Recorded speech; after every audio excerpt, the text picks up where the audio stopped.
Sua obra já era conhecida há muito tempo, mas somente adquiriu importância após a descoberta de tais cartas, ou melhor, após as cartas e o livro terem sido confrontados e averiguados sua veracidade.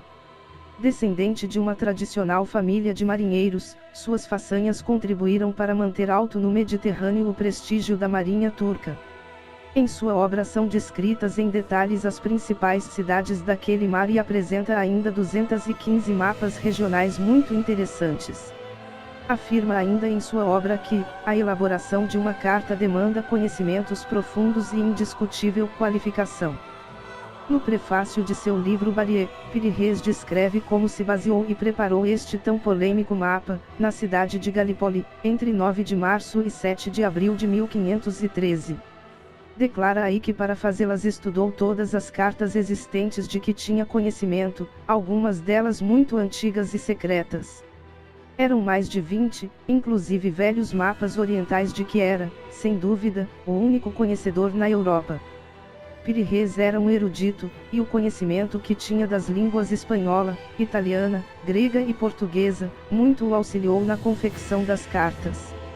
Possuía inclusive um mapa desenhado pelo próprio Cristóvão Colombo, carta que conseguirá através de um membro de sua equipe, que fora capturado por Kemal Reis, tio de Piri Reis. Os mapas de Piri Reis são uma preciosidade ilustrada com imagens dos soberanos de Portugal, da Guiné e de Marrocos. Na África, um elefante e um avestruz, lhamas na América do Sul e também piumas. No oceano, ao longo dos litorais, desenhos de barcos. As legendas estão grafadas em turco. As montanhas, indicadas pela silhueta e o litoral e rios, por linhas espessas. As cores são as convencionalmente utilizadas. Partes rochosas marcadas em preto, águas barrentas ou pouco profundas por vermelho. A princípio não lhes foram atribuídas o devido valor, como sempre ao longo dos tempos a prepotência humana prevalece. Em 1953, porém, um oficial da Marinha Turca enviou uma cópia ao engenheiro-chefe do Departamento de Hidrografia da Marinha Americana, que alertou por sua vez Arlington H. Mallory, um especialista em mapas antigos. Foi então quando o caso das cartas de Piri Reis veio à tona. Mallory fez estudar as cartas por algumas das maiores autoridades mundiais do assunto, como o cartógrafo Ivar Walters e o especialista polar R. P. Lindgren. Com a ajuda do explorador sueco Nordenskjöld de Charles Hapgood e seus auxiliares, chegaram a uma conclusão sobre o sistema de projeção empregado nos mapas que fora então confirmada por matemáticos. Embora antigo, o sistema de Piri Reis era exato. Além disso, o mapa traz desenhado, na parte da América Latina, algumas lhamas, animais desconhecidos na Europa, àquela época. Também as posições estão marcadas corretamente, quanto à sua longitude e latitude. O mais impressionante é que até o século XVIII, os navegadores corriam risco de que seus barcos batessem em litorais rochosos, pois lhes faltava algo. A capacidade de calcular a longitude. Para isso necessitavam de um relógio extremamente preciso. Somente em 1790 o primeiro relógio marinho preciso foi inventado e os navegadores puderam saber sua posição nos mares. Comparado a outras cartas da época, o mapa de Piri Reis a supera em muito. A análise das cartas de Piri Reis esbarrou em outra polêmica: se tudo ali aparece representado com notável exatidão, então como explicar as formas das regiões árticas e antárticas, diferentes das da nossa era? O resultado das pesquisas é incrível. As indicações cartográficas de Piri Reis mostram a conformação das regiões polares exatamente como estavam à mostra antes da última glaciação. E de maneira perfeita. Confrontando as indicações dos mapas com os levantamentos sísmicos realizados na região em 1954, tudo batia em perfeita concordância, exceto por um local, o qual Piri Reis indicava por duas baías e o mapa recente, terra firme. Realizados novos estudos, verificou-se que Piri Reis é que estava certo. O estudioso soviético L.D. Dolgutin julga que as duas cartas foram elaboradas após a derradeira glaciação terrestre, com o auxílio de instrumentação avançada, o que nada nos esclarece. Estes mapas não são feitos como os mapas modernos, com grades verticais e horizontais para facilitar a localização. O método utilizado é mais antigo, aperfeiçoado por Dussert Portolano, que utilizava uma série de círculos com linhas se irradiando a partir deles. Os mapas feitos com esse método são, por isso, denominados de mapas portolanos.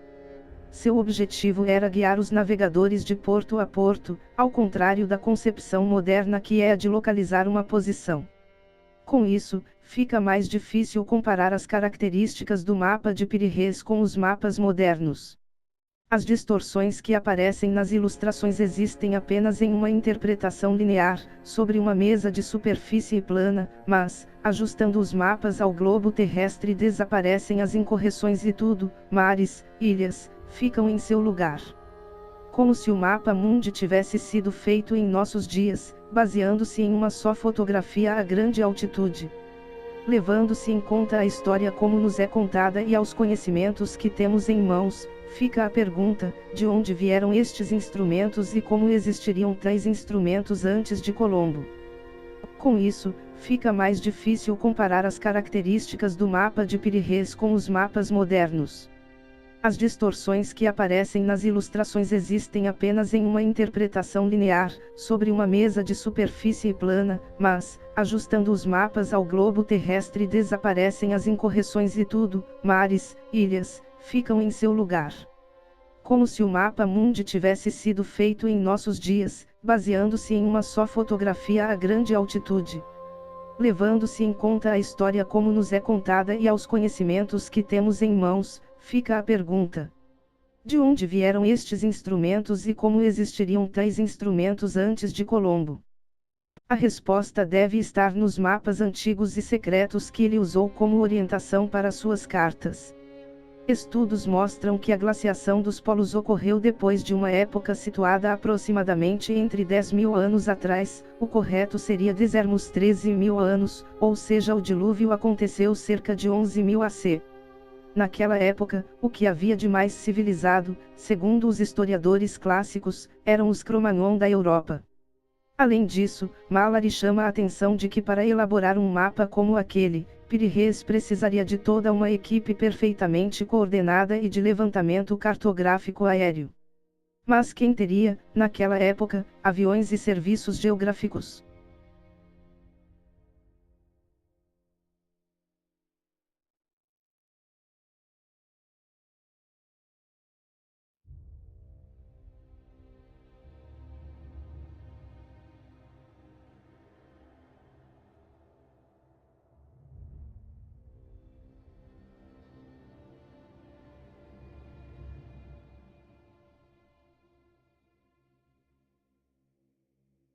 Sua solicitação, no sentido de que fossem avaliados por esta unidade certos aspectos inusitados do mapa mundi Piri-Reis, datado de 1513, foi objeto de reexame.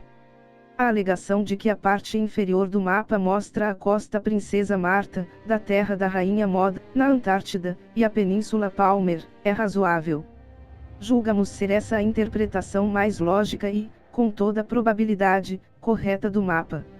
Os detalhes geográficos mostrados na parte inferior do mapa concordam, de forma notável, com os resultados do perfil sísmico, levantado de um lado a outro da calota polar, pela expedição sueco-britânica à Antártida, realizada em 1949. Os resultados indicam que a linha costeira foi mapeada antes de ser coberta pela calota polar. A calota polar nessa região tem atualmente uma espessura de cerca de 1.600 a 4.000 metros de espessura, altitude. Não temos ideia de como os dados constantes do mapa podem ser conciliados com o suposto estado dos conhecimentos geográficos em 1513.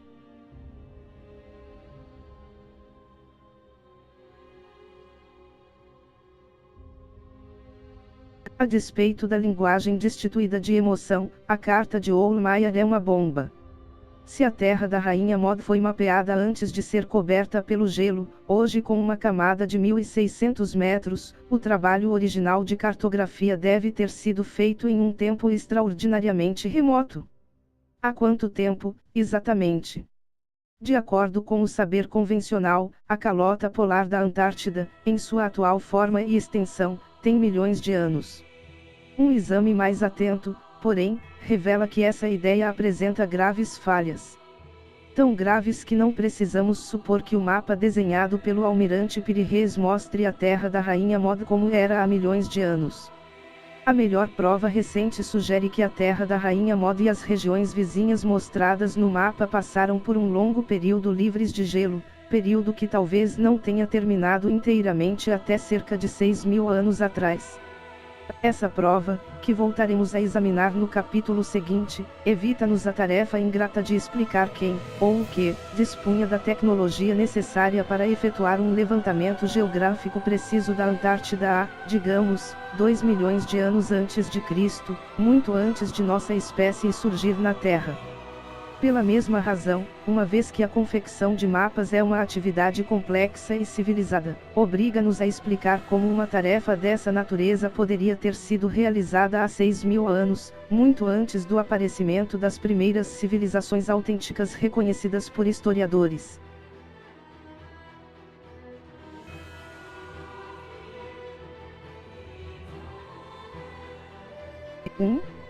O mapa de Pires, que é um documento autêntico e não uma contrafação de qualquer tipo, foi desenhada em Constantinopla no ano 1513 d.C. 2. O mapa mostra a costa ocidental da África, a costa oriental da América do Sul e a costa norte da Antártida. 3. Pires não poderia ter obtido, com exploradores da época, informações sobre esta última região, uma vez que a Antártida permaneceu desconhecida até 1818, mais de 300 anos depois de ele ter desenhado o mapa. 4. A costa livre de gelo da Terra da Rainha Mod mostrada no mapa constitui um quebra-cabeça colossal, uma vez que a prova geológica confirma que a data mais recente em que poderia ter sido inspecionada e mapeada em um estado de ausência de gelo, foi no ano 4000 a.C. 5. Não é possível fixar exatamente a data mais antiga em que esse trabalho poderia ter sido feito, embora pareça que o litoral da Terra da Rainha Mod pode ter permanecido em condições estáveis, sem glaciação, pelo menos durante 9.000 anos antes que a calota polar em expansão a engolisse inteiramente. 6. A história não conhece civilização que tivesse capacidade ou necessidade de efetuar o levantamento topográfico da linha costeira no período relevante, entre os anos 13.000 a.C. e 4.000 a.C. Em outras palavras, o verdadeiro enigma desse mapa de 1513 não está tanto no fato de ter incluído um continente que só foi descoberto em 1818, mas em mostrar parte da linha costeira desse mesmo continente em condições de ausência de gelo, que terminaram há 6.000 anos e que desde então não se repetirão. De que maneira podem ser explicados esses fatos? Pires, cortesmente, fornece-nos a resposta em uma série de notas escritas do próprio punho, no próprio mapa. Confessa ele que não foi o responsável pelo trabalho inicial de levantamento topográfico e pela cartografia. Muito ao contrário, admite que seu papel foi simplesmente o de compilador e copista e que o mapa baseia-se em grande número de mapas básicos. Alguns deles foram desenhados por exploradores contemporâneos ou quase contemporâneos, incluindo Cristóvão Colombo, que, por essa época, haviam chegado à América do Sul e ao Caribe, embora outros fossem documentos cujas datas retroagiam ao século IV a.C. ou mesmo antes.